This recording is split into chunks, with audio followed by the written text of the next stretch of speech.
All right, let's bring Jackson up and dive into your questions. Jaden asks if an Ant-led team has a ceiling because he's not consistently elite on defense and isn't a steady offensive engine like Shea or Wemby. I wouldn't stamp big conclusions on this run. Development zigzags, and Ant's been grinding through a knee that's clearly sapped his burst. He's seeing heavy doubles without the same payoff bigs get elsewhere.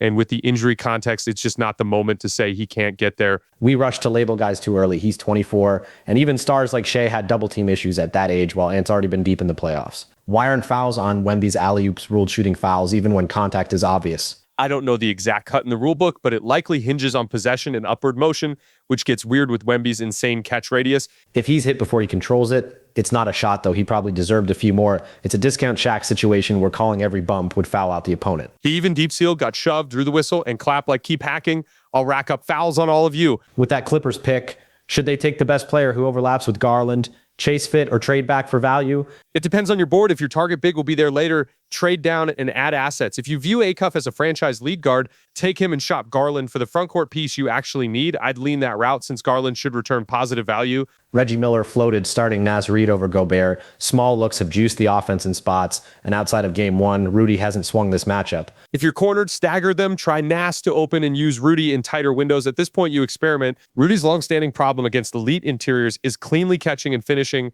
not defense. When he converts, have you noticed more Thunder guards using the bump to mid-range move, and is that Shea's influence? The bump creates balance in space, turning a run-up into a stable jumper, so it's one of the cleanest ways to get to the mid-range. I'm fine with a light chicken wing if it's consistently officiated, and you see copycats everywhere from Fox to Harper using that lower center of gravity bump to win the spot. How should the Spurs handle minutes between Fox and Harper next year after Harper's postseason surge? I see 4 guards sharing the 1 through 3 since Wemby lets you defend with 3 guard groups. They all rebound and scrap. Catch and shoot growth is the next step, and the minutes math easily fits all of them. One argues Wemby's two-way impact makes him MVP beyond the box score. Why do you still have Shea as the clear pick? Per minute, Wemby's case is massive, but lighter minutes hurt him. Shai was the best player on the best record while carrying heavy load and availability, which tipped it. If the Spurs had finished atop the standings, I could have leaned Wemby. MVP isn't a best player title. It's a regular season award with its own lane. The voting's a mashup of criteria and narratives.